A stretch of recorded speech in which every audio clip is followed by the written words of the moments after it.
Hello, everyone. This is Kyle Galaz with Poor2Pro Car Sales Training Podcast. Become a Sales Titan. Super excited about episode number 7. The other 6 episodes are doing great. I always want to say and start out by saying thank you for you guys for supporting me, giving me positive feedback. And now it's pretty neat because I'm getting shares on the internet. People are sharing my podcast. And this will be my 7th episode in. The episode right now that's kicking butt is episode number 4, How to Sell a Car Every Day. That one surpassed all the other 5 episodes, so we've got 6 total so far. This will be number 7, so I appreciate your support. Episode 6 is making a pretty big climb right now in listens. Episode 6 was how to get promoted at your dealership. Had a lot of fun doing that podcast, that episode. It means a lot to me to help you guys get promoted. Our job in the car business is to always move forward, always make more, and become something greater than ourselves and leave something legendary behind. And becoming a sales titan is how we do it. Why don't we break some records at your dealership in 2021 that will never be broken again by someone else, maybe by yourself, but no one else. That's what we're here for, to make over $100,000 a year in the car business and leave stats that can't be broken. So thank you for listening. Kudos to you for finding more training. Remember, your dealership, your sales managers, your general sales manager, they're going to do the very best they can to provide training for you, but they're busy. So they can't dedicate an entire podcast to you. They can't dedicate an entire day to you. They will do the very best they can, but kudos to you for reaching out, finding podcasts online, whether it's mine or someone else's. But kudos to you for going out there, digging deep, and finding training. Because the more training you get, the more angles you get from different people, the more well-rounded you're going to be as a car salesman. And that's the only way to make $100,000 or more is by sharpening all your tools, but having a lot of different tools in your toolbox for any scenario that comes up. So let's get started. Episode 7, how to provide an incredible experience for your customers and beat the competition. Beat the other dealerships. That's what we're talking about. Provide an incredible experience for your customers and beat the other dealerships. Right? Competition's tough out there, especially when you're in these big cities. I used to sell cars in Bakersfield, California. Well, Los Angeles is not far away, so we had a lot of competition in Los Angeles. But how do I get a guy to buy a car at my Ford store when I work there instead of driving an hour and a half down south to Los Angeles and he could save $5,000? What do I do at the dealership to get him to buy then and there? This podcast episode will help. Okay? So let's get started. First, before the customer ever comes in, you have to look in the mirror at yourself and ask yourself, would I want to buy a car from that guy? Right? Look in the mirror and do that before your next shift. Do you look? Are you acting? Do you sound? And do you smell like a professional car sales guy? A car salesman that's a career car salesman. So let's talk about looking, right? Google, and I tell all my sales guys this, Google most successful men or most successful businessmen or richest people in the world and do Google images or just do Google search and look at the way they look. They're usually clean cut. They have a very trim beard if they do have a beard, a trim goatee, no neck beards, no visible tattoos. Okay, so that's how you need to look if you want to go to the next level. If you're happy with where you're at, then look the way you look. But you got to start with the way you look. Because when your customer comes in to this beautiful dealership that the owner created that probably spent millions of dollars, they want the $1 million experience because they're coming to a $1 million dealership. They're not coming to a corner lot that has 4 cars and 2 of them are broken down motorcycles. They're coming to your dealership because they want to be treated like an important customer, but they want to work with a professional. Just like when you go to the dentist or the doctor, you want to hand your money over to fix your knee or to get your teeth drilled on. You want to hand your money over to a professional that knows what he's doing. That way when you leave, you know, hey, everything went smooth. So look, act, sound, and smell professional. Sound is one of the VIPs. Not using car lingo with customers, saying things that they may not even understand. You're flipped in your trade. Well, what's that mean? Why don't you say it how they could understand it. So be careful of car lingos. Another thing is cussing in the showroom. Huge no-no. You never know who's around the corner. If you're in the showroom, you don't cuss or say nasty jokes. You never know who's listening. Okay? Look, act, sound, smell professional before you get to work. That's the start of providing an incredible experience for your customers. Okay? Second, thank those customers for coming in. If you truly want them to feel like they visited the right dealership, thank them for coming in. And think about this. Let's say you opened a coffee stand or a donut shop. Okay, you just opened it. You just turned the light on for the first time. Open. And this is your business. And that first customer comes in. How important does that first customer feel to that business owner that just spent all that time and effort getting his business ready, going through all the city license or whatever those are all called? You know, all the city stuff. Drawing a blank. Anyway, you know what I mean. That first customer is so important. He's going to say, you are my first customer. Thank you for coming in. And he's going to tell them all the products that they offer, right? Because he wants that customer to have that great experience. Well, should that business owner not do that on the 14,000th customer? He should. Does he? Probably not. What about your dealership? You know, this is your 100,000th customer. Shouldn't that customer get the same exact quality experience as the very first one when you guys open your doors? They should. So remember to thank those customers for coming in. I use that close all the time when I go to sit down. So I haven't met these people. I got to go out and help a salesman close a deal. Before I get into any of the serious stuff and the numbers and their trade and the interest rate, all that. If you haven't heard about Anchor, it's the easiest way to make a podcast. Let me explain. It's free. There's creation tools that allow you to record and edit your podcast right from your phone or computer. Anchor will distribute your podcast for you so it can be heard on Spotify, Apple Podcast, and many more. You can make money from your podcast with no minimum listenership. It's everything you need to make a podcast in one place. Download the free Anchor app or go to anchor.fm to get started. I sit down, I said, thank you guys for coming in. I don't want to get into anything until I say thank you because, and I ask them, you ever owned a business before or been a part of a business? When you hit that open light and a customer comes in, that is a victory and that's a success. So I want to say thank you for even giving us the opportunity to earn your business. And I say it very genuinely, and their entire mood flips. I mean, it's crazy. I'm instantly on their side because they feel so valued that, hey, the manager said all these things. Wow. And then I get into the numbers and they melt in my hands. I use it almost 80% of the time when I go to sit down. Okay. Thank them for coming in. So first, look, act, sound, smell professional. Second, thank them for coming in. Third, write this one down. Remember that your customers probably haven't bought a car in 3 to 5 years. Okay, you're taking a fresh up. Unless they're your regulars that you see every 6 months and they're always trying to buy something, assume they haven't bought a car in 3 to 5 years. And this is a special moment. Let's say husband bought his truck last year and the wife has had to wait 5 years. The kids grew up in her little VW Jetta. There's chips still in there and missing Cheerios, and there's a Batman action figure somewhere in this car. We'll find it one day. But that woman has been waiting, that mom has been waiting for 5 years for her car. Does she want to run into a salesman that's going to do every shortcut in the book just to get a sale? Or does she want to run into a sales professional that's going to take her through the process and make her feel important enough to show different cars, to do different test drives, to show her the buttons and pair up the phones? That's what she wants. She wants to go through that process of buying because she's already looked online for 2 years waiting for this day when they paid off her car and now she can get her new car. Okay, so you have to make it very special. So remember, the customer hasn't bought a car in a long time. We have to make it a special experience, and we're going to break that down a little bit.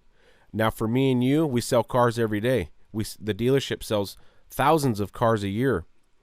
So for us, it's the normal run-of-the-mill stuff. But we can't think like that when you have the customer in front of you. You have to thank them for coming in and say, wow, what a special time. You get to buy your car. Who's the car for? Which family member gets the vehicle this time?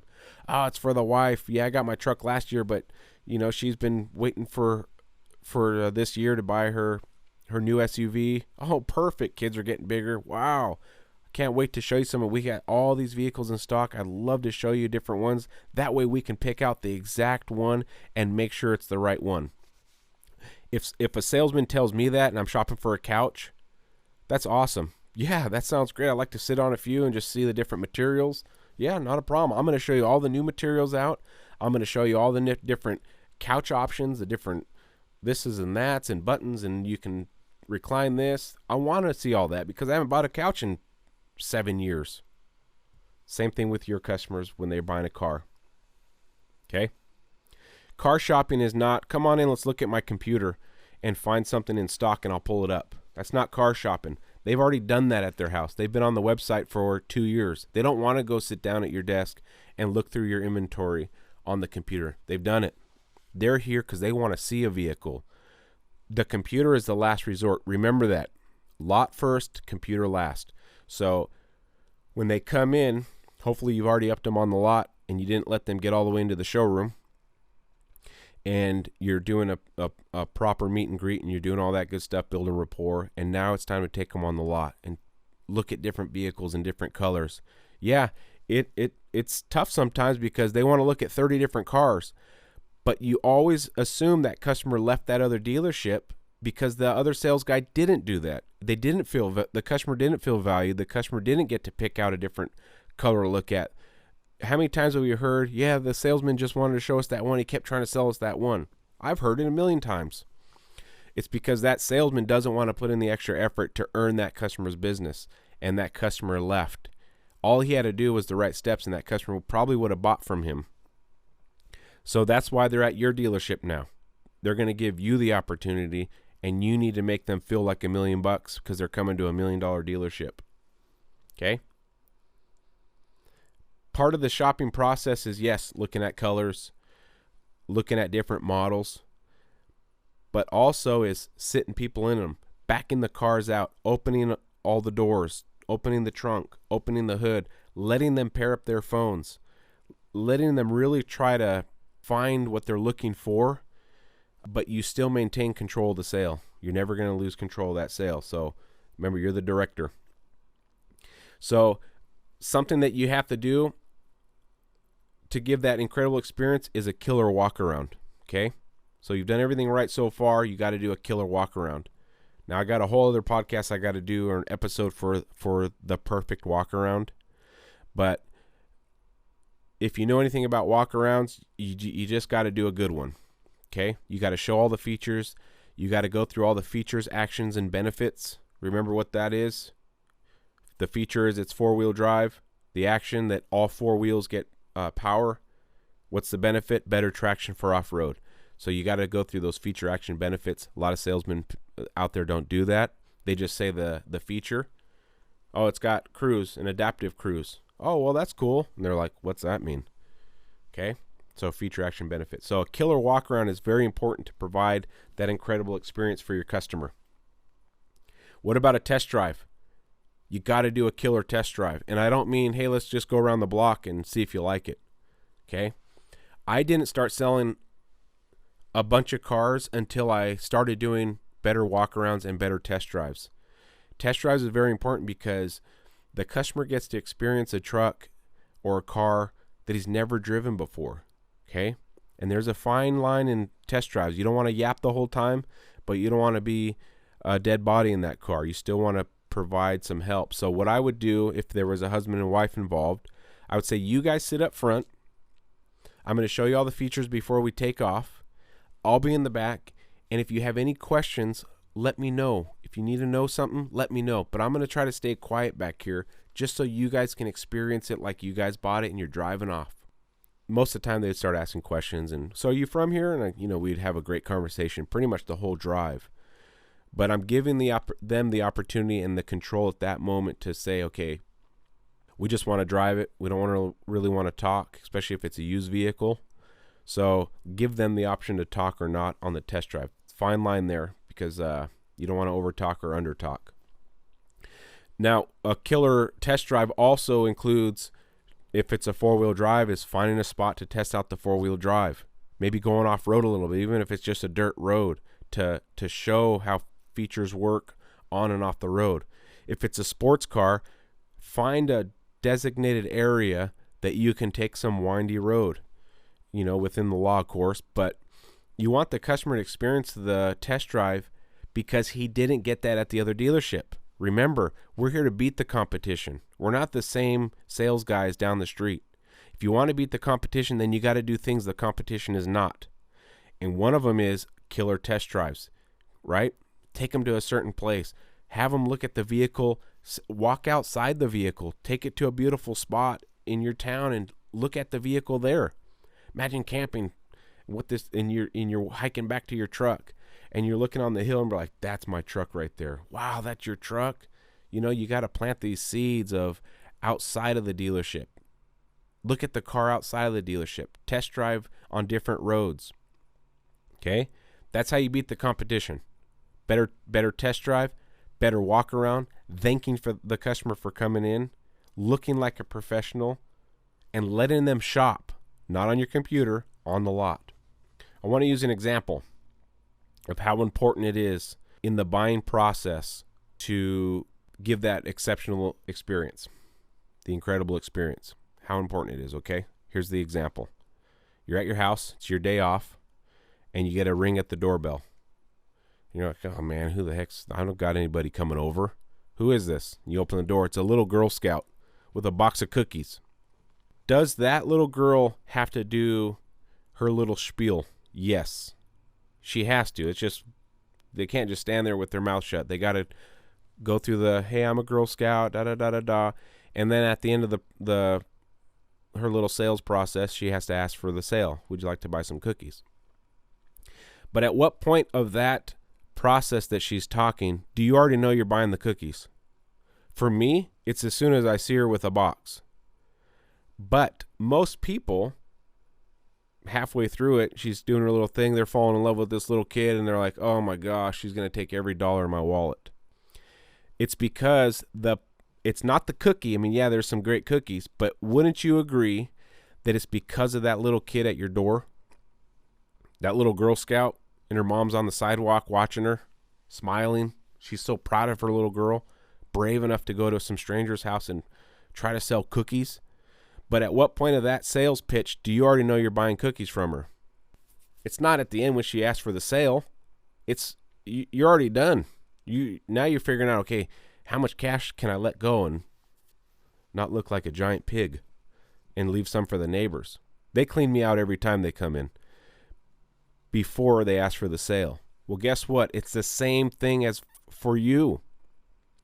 If you're waiting to close the deal at the end of the sale, you're not gonna beat the competition, and you're not gonna probably sell the car if you're waiting to close the deal at the end. You need your customers to already want to buy before you ever go to the desk. And the only way you do that is by going through the process and having a killer, incredible experience. So would you think it's 50-50? 50% of the product sells itself and 50% of the salesman? I don't think so. I think it's like 80-20, maybe 90-10. 80%, let's go with 80-20. 80% of the sale is how much they like and trust you and the way they feel when they're getting a presentation done by you. 20% is probably the product. Here's how I know why. Because if you compare, let's say, Chevy, Dodge, and Ford trucks and the Toyota Tundra and stuff in that segment, right? That kind of half-tonny. Half-tonny, is that a word? The half-ton segment. Wouldn't you agree that those manufacturers are so good at what they do as far as competition that they're within a percentage of performance? I mean, a tiny percentage of cargo room, of cab room, of leg room, of hip room. When you look at brochures and you compare the Chevy half-ton front hip room to a Ford, I mean, is it like 0.1 or 0.02 difference? Okay? So the product is so close. That's not what's doing it. It's you. You are what the difference is from the competition. You're the 80%. They want to buy from someone that they trust and like and has given them a great experience. It's not always the product. Now, if it's a Ford guy and he's loved Ford his whole life, that's a little bit easier to beat the competition, but he still has to like you because there's lots of Ford stores out there. But think about the Girl Scout cookie analogy when you're selling cars. You just fall in love with that person, you're going to buy anything she tells you to buy. Well, that's what you need to do for your customers. They need to fall in love with you through the process, and you do that with an incredible experience. When you take an up, from the point you take that up to the point you're saying goodbye, because you made that sale, you need to use every ounce of energy you got, every calorie that's available, which I know we got a lot of those. We got plenty of calories in the car business, but you need to leave it all on the table because you may not get another opportunity that day. And if you truly want to sell a car every day, you got to leave it all on the table. And what I mean by that is you go through every step with passion, and you don't shortcut the customer's process, because yes, we get in our own ways of selling cars. Hey, I know the fastest way. Here's another example. Customer comes in and tells you exactly what they want, and you have that exact truck. How many times have we had a customer tell you exactly what they want, we have that exact truck, and they don't buy it? Raise your hand. I can't see you, but raise your hand. You're probably raising your hand because I've had it. That's everything you told me you wanted. You wanted a crew cab, 4-wheel drive for under 30 that was red, that had a 6-seat option in it. This one has the split bench up front, not captain's, with under 50,000 miles. Yeah, I know. I told you what I wanted. The reason why he didn't buy is because you pulled it right up and that was it. Sometimes walking the lot, looking at other vehicles, and pulling other vehicles out. Well, what about this one? When you know you got that truck over on the other lot or around the corner, they got to go through the process of buying and shopping, because that same truck, that guy might buy that same truck that day if you let them go through their process. So try it out. How does all of this affect your sales outcome? The more you do right and the more incredible experience you give the customers, the harder it is for them to say no. You can't say no to the little girl selling Girl Scouts because she won your heart over. Well, it's the same thing with the customer. You got to win their heart over by providing an incredible experience. It's so hard for someone to say no when you've done everything right. There's a little guilt thing that pops in their brain and says, honey, I think we should just buy it. That's how it affects your outcome. If you do everything right in the process leading up to the close, you don't have to do the traditional close. It's so much easier because they're drooling to buy that car from you. You've done everything right. The experience is great. You got them in this ether. They're in this. You got them in a trance because you've done everything right. What also happens when you've done everything right and you've provided an incredible experience and you've taken no shortcuts is the value of that vehicle you're showing has surpassed the price. So then you don't have to negotiate on the price because you've showed them so many features that the 30 grand doesn't look expensive anymore.